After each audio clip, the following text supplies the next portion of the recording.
It's wishful thinking. Let's just say we're just going to prove for now. All right, so when you prove an identity, there's a couple things you need to take into consideration. There are three methods of proving.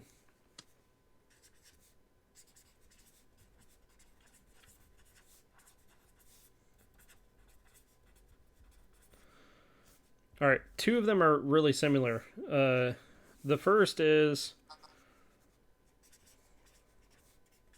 work everything out on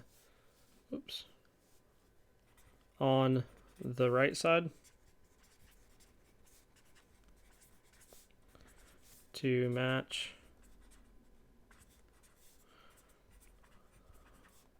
what's on the left.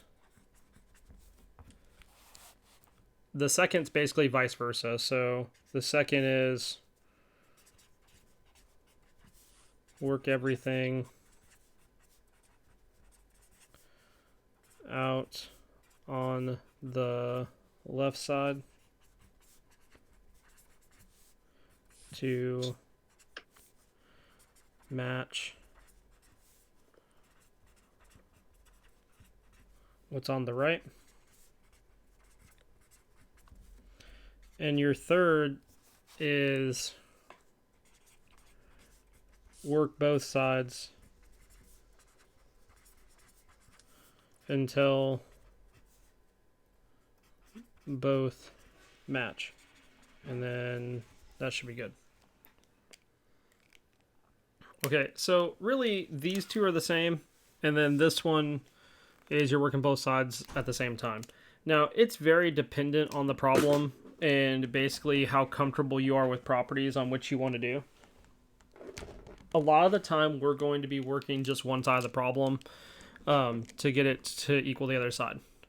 So the thing about proofs is you're not looking to manipulate one side to equal something different. You need them to equal the same thing on both sides.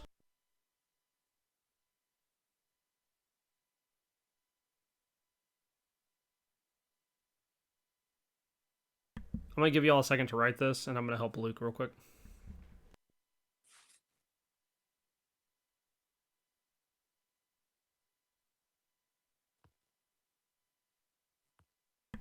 All right.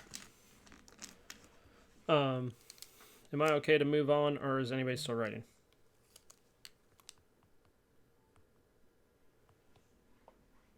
You can move on. Okie dokie. Okay, so when we're proving, for instance, you'll have example, and it'll say prove the identity. And they gave us, oh, do I want to do that? Not really. I'm going to do a different problem first because that one's not going to help make sense of this. Sine squared x tan squared x equals tan squared x minus sine squared x.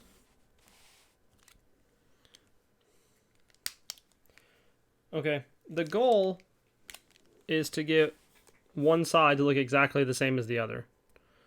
Since I have subtraction on this side, and I know that's a bit easier to manipulate, I'm going to use what's on the right side. Camera focus, what is going on? Hello?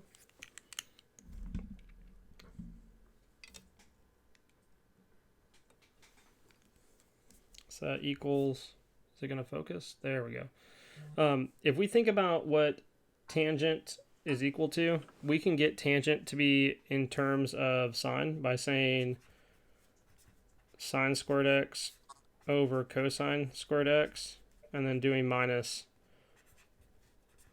sine squared x over 1. Now, let's be clear that a lot of this is trial and error, and it's easy to make a mistake and then have to redo it. There is multiple ways to work these problems out. Like, I will work out one way, but there could be 5 to 6 other ways to work these problems out. So please keep that in mind. Like, there's not just one way to work these out. There's several ways to do it. I'm getting things in terms of sine because over here I know I need to have sine and tangent, but I already have a sine here. So if I can get another sine, then I could probably do some manipulation. And I can because I can get common denominators, which means I'll still have sine squared x over cosine squared x. But if I multiply the numerator and denominator by cosine squared x over here, I get sine squared x cosine squared x all over cosine squared x. All right, which means I have this whole thing in the numerator now.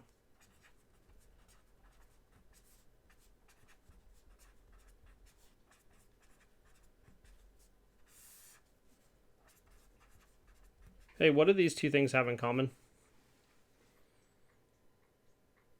Cosine squared x or cubed x? Sine, right? It's squared. Oh, and sine. Right. I can factor a sine out, so I can get sine squared x, and I get 1 minus cosine squared x over cosine squared x. Hey, what's 1 minus cosine squared x equal to?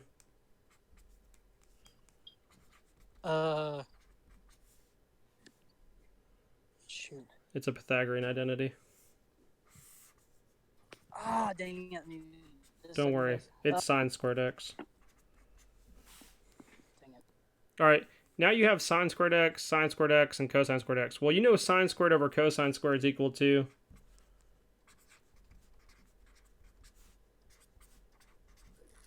tangent. And look, you got what was on the left side and on the right side. Can you pull it up a little? Can you move the camera down a little bit? Yeah, I will in just a second. I just want to... I figured I was going to have to do that. I just want to make sure we have... Okay, sorry about that. Dude, that took up an entire piece of paper. Well, yeah, because I'm having to write big. No, I'm talking about for me too. Oh. Well, I'm sorry. I also did extra steps. Alright. It looks like I did some, like, crazy math magic to make that work. And really, it's just a lot of identity and algebraic manipulation. Alright, this is one of those things that it's going to take doing the problems for a few days to gain an understanding of, like, what's going on.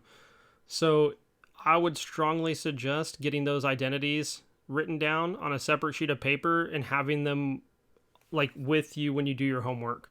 Specifically so you can be like, oh, hey, that's a basic identity. Or what I always suggest to some people as well is, so, like, when we get here, like, you could be like, okay, this is quotient identity. This is Pythag identity. So then you know where things are coming from, like why you did what you did. Does that make sense? Yeah, so which ones do you think we should write on that little cheat sheet? I would have all the basic identities and the Pythagorean identities. I mean, all the identities are good to have, but like if you know the, like, sine equals 1 over cosecant, cosine equals 1 over secant, and then you have all those 6 plus the quotient ones that are like tangent is sine over cosine and cotangent is cosine over sine, along with the Pythagorean identities, you can almost solve any of the problems that we're going to do. Yeah. But if it helps, write out what you did to the side, just in a different color. So, like, here, to go from here to here, I'm like, okay, we factored. To go from here to here, that was quotient. So for these, do we just have to make it look the same? Yeah, your goal is to get from one side to the other. Or, well, like, how do you check our work? What if we just flip it? Then I count it wrong because you didn't do anything. Jesus Christ. So, like, if you just write the problem down and then just wrote some nonsense and then said it was right, Like, I check to make sure what you wrote down actually works. This is gonna be a headache. It takes some time. So for this one, you want us to write down how we got to the answer instead of Yes. writing down an answer? Because I've been doing that for a while. Yeah, I mean, like, if you write down, like, some of the stuff, we can do that, right? We can just write down an answer, and that's fine. In this case, like, you can't, because, like, you know that these two things are supposed to equal. You have to show how they equal. Okay. Does that make more sense? Yeah. So, like, you have to be able to show, okay, well, how do I get from this on one side all the way to make it the same as the right side, or left side? Got it. And like I said, some problems are, like, super straightforward and easy. Some aren't. It just depends on the different problems. But Are I'll some problems just simply putting one to the other side, or is Sometimes. it never gonna do that? sometimes, like, it's like you just did one property and then things worked out. Sometimes it's like this, sometimes it's longer. It just kind of depends. For instance, let's talk about another one that it's like it's going to look more difficult, but it's actually not. So, let's say we're still under that prove the identity direction, so I'm not going to rewrite that. But you have cotangent x plus cosecant x equals sine x over 1 minus cosine x.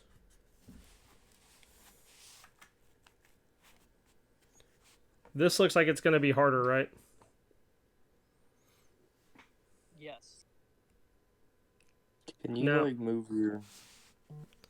Thank you. Now, this is one that you're going to work both sides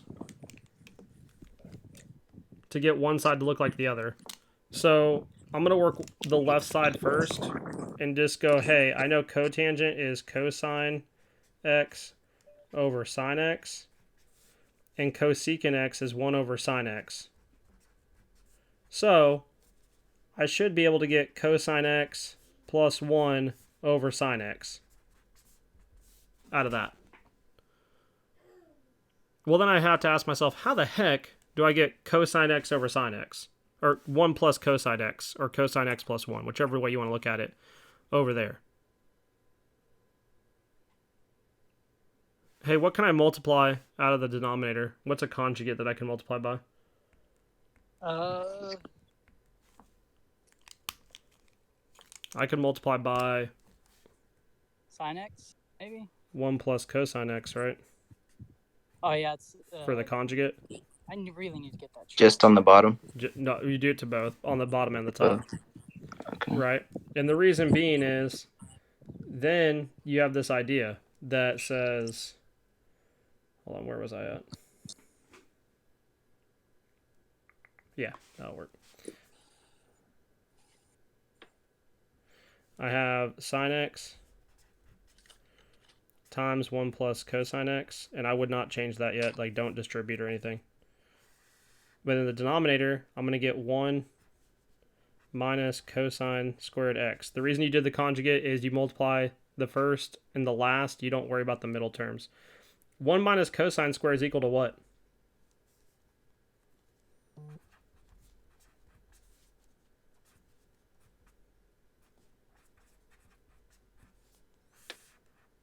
Sine squared. All right, if I separate this out a little bit, or if I just take a second and think about it, what happens to the sines? One of them equal. They cancel. One of them cancels, right? So I get 1 plus cosine x over sine x. On the right side, I have the same thing already. So sometimes, and nobody says fishing and doing math is difficult. so sometimes working both sides is faster. It also takes up less paper. But the only thing we used there, we used quotient identity, basic identity, conjugate, and then Pythagorean identity, and we were done. So it's just one of those things, like, you really need to take it slow and go through the problem, like, and use those identities. I could keep doing these in doing these, and I don't know if it's going to help make more sense if I just keep doing a bunch of them today. So what I'm going to do is I'm going to stop with the proven identities there. I'm going to write out the identities for tomorrow that we're going to use. And then if we need to do more proving, which I'm assuming we will, I'll give a couple problems and we can go over them tomorrow. We'll go over proving problems tomorrow. Because the other identities that I'm going to share with you today are literally plug and chug. So like we can knock those out in like 10 minutes tomorrow. So I'm going to stop the proving identities there, write out the new stuff that goes along with this. And I'll assign like 2 problems and then we can go over them tomorrow if we need to. And if not, we'll go over a couple different ones just to look at more proving. All right. But the big thing is here is make sure you're using basic, quotient, and Pythagorean identities for the most part. This leads to our new properties, and they are called product to sum and sum to product. So we have product to sum.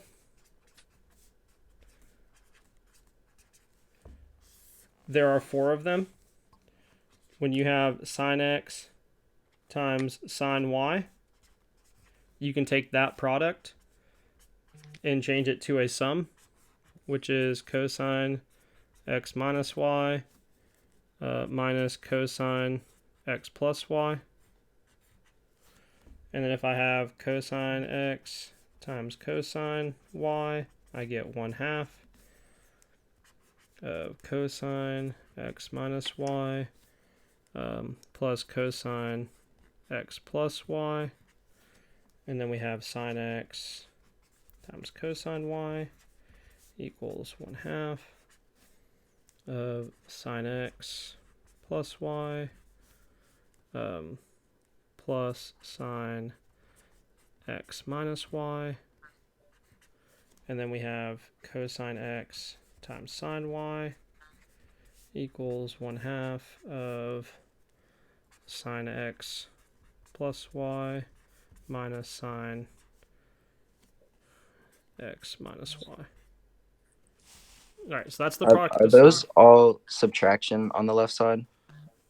Subtraction. Oh no, this is multiplication. Okay. Oh snap! Just change your minus sign to a dot. That's what I'm doing. And then you have. Dude, stuff like this makes That's me a want to big dot. I mean, the good news is this looks like it's going to be really hard, and this is probably going to be the easiest thing we do in chapter 7.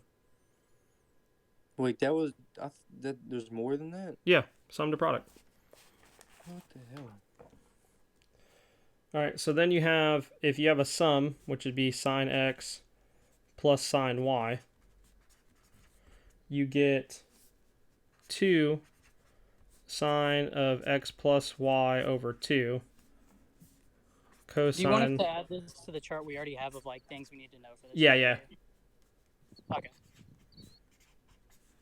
The good news is you won't have to use these for proving any identities, really, but you'll use them for just like general problems in this area. And the nice thing about these is these are really straightforward, that you're just taking the x and y values that they give you, you plug them in, and then you're done. So this makes it look like there's going to be all this work to do with this, and there's really not. Like, you're just taking the values that they give you, plug them in, and then reduce, and you're done. Which is the nice thing about product to sum and sum to product. And then we have cosine y minus cosine of x.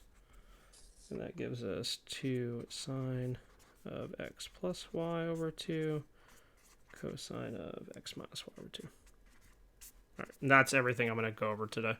I'm not going to do any problems over those. I'll save those for tomorrow because they're relatively easy. And then we can spend some time, like I said, doing those proving problems that I assign y'all.